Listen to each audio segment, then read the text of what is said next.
Hello दोस्तों, welcome to my YouTube channel the awaken boy. जिंदगी में कभी भी अगर आपको अहंकार लगे, कभी आप अहंकार से भर जाओ तो बुद्ध की ये कहानी ज़रूर सुनना। तो चलिए आज बुद्ध की कहानी फिर एक बार आपको सुनानी है। वैसे सुनाना भी बहुत ज़रूरी होता है, आजकल हम सुनते ही नहीं है। आजकल हम सिर्फ बोलने पर ज्यादा गौर कर रहे हैं। जी हाँ, आज भी बुद्ध की कहानी आपके लिए। अगर जिंदगी में ज्यादा अहंकार हो जाए तो क्या होता है, ये कहानी हमें बताती है। एक बार भगवान बुद्ध को उपहार देने के लिए, यानी कि तोहफा देने के लिए, एक नगर का जो सेठ होता है, बहुत ही अमीर होता है और बुद्ध की ख्याति उस तक पहुंचती है और वो अपना सब कुछ देने के लिए तैयार भी हो जाता है। लेकिन वो जिंदगी में एक बात नहीं सीखता कि अहंकारी होना अच्छी बात नहीं होती। एक दिन वो बुद्ध के पास जाता है और बहुत सारी भेंट वस्तुएं, बहुत सारे उपहार बुद्ध को देता है। वहां के लोग उसकी बड़ी प्रशंसा कर रहे थे, बड़ी वाह वो बटोर रहा था लोगों से।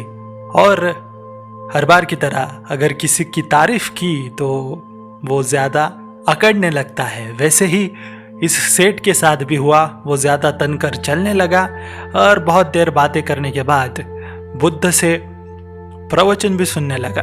प्रवचन खत्म हुआ। प्रवचन खत्म होने के बाद एक एक भक्तगण जो थे वो वहां से जाने लगे। तभी वो अपने दान का जो गुण है उसकी बड़ी बड़ी डींगे हाँकने लगा, बहुत प्रशंसा करने लगा। मैंने मेरे जिंदगी में बहुत से दान किए हैं, मैं बहुत ही दानवीर हूँ और इसी के चलते मेरी बहुत ही प्रशंसा होती है। भगवान बुद्ध से वो बड़ी बड़ी बातें कहने लगा। उसे ये पता नहीं था कि जिसके सामने वो प्रशंसा कर रहा है, अपनी दानवीर बातों का डंका बजा रहा है, वो खुद एक राजा ही थे। अपने पास इतनी धन संपत्ति होने के बावजूद भी उस शख्स ने, उस महात्मा ने वो सब छोड़कर एक भिक्षु जीवन जीना ही पसंद किया था। बड़ी बड़ी डींगे हाँकने में वो बहुत सारी बातें, बहुत सारी चीजें भगवान बुद्ध को बता रहा होता है। आप जिस आसन पर बैठे हैं बुद्ध, वो आसन भी मैंने ही तोहफे के तौर पर दिया है। यहाँ की सारी जो चीजें हैं वो मैंने ही दान की है। ये सब बातें वो भगवान बुद्ध से करता रहा। भगवान बुद्ध सिर्फ मुस्कुराते हुए उसकी सभी बातें शांति से सुन रहे थे। उसे लग रहा होता है कि बुद्ध उससे बहुत ही प्रभावित होंगे और बहुत ही खुश होकर उसे कुछ ना कुछ इनाम या कुछ ना कुछ आशीर्वाद जरूर देंगे। ऐसा उस सेठ को मन ही मन लग रहा था। लेकिन जब अंत का समय आया, जब उसका जाने का समय आया, तब बुद्ध उसे बोले, तुम जो जो वस्तुएं लाए थे उन्हें यही छोड़कर चले जाओ। वो एकदम से चौंक जाता है कि बुद्ध उसे ऐसा क्यों कह रहे हैं भला। मैंने जो जो चीजें दान में लाई थी वो तो सभी मैं यहाँ छोड़कर जा रहा हूं, फिर भी बुद्ध मुझे ऐसी बातें क्यों बोल रहे हैं।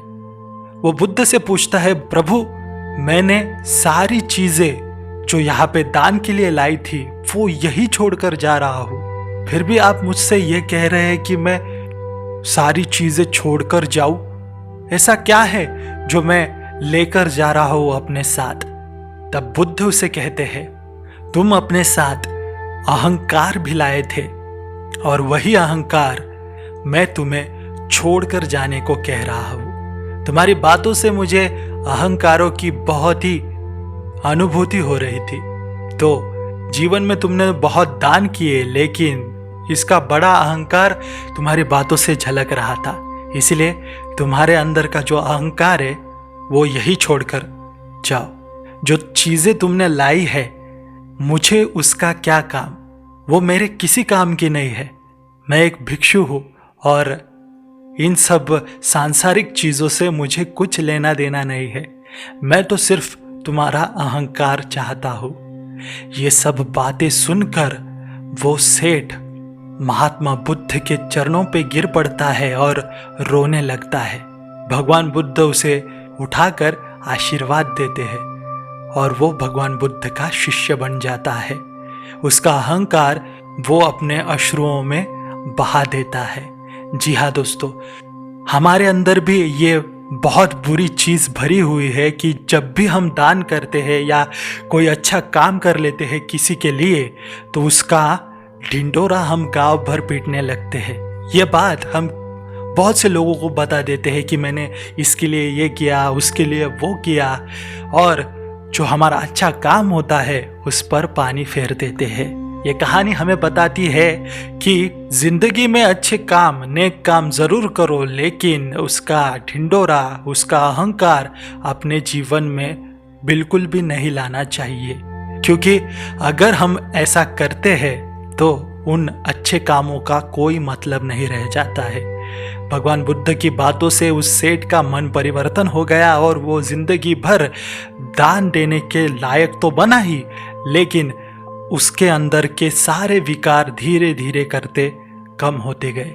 सो जी हाँ दोस्तों, ये स्टोरी आपको कैसी लगी? छोटी सी स्टोरी आज बुद्ध की, आपको कैसी लगी ये कमेंट सेक्शन में मुझे ज़रूर बताना। और इस स्टोरी को अपने दोस्त लोगों के साथ, अपने रिश्तेदारों के साथ, अपने माँ बाप के साथ ज़रूर शेयर करना, ताकि इन चीज़ों से हमें अच्छी सीख मिल सके और हमारे अंदर का बुरा बर्ताव खत्म हो और अच्छे बर्ताव के लिए हम तैयार हो। मैं लौटूंगा बुद्ध की एक अगली नई कहानी के साथ। तब तक के लिए अपना ख्याल रखिए, हमेशा खुश रहिए, लोगों की मदद कीजिए और देखते रहिए द अवेकन बॉय।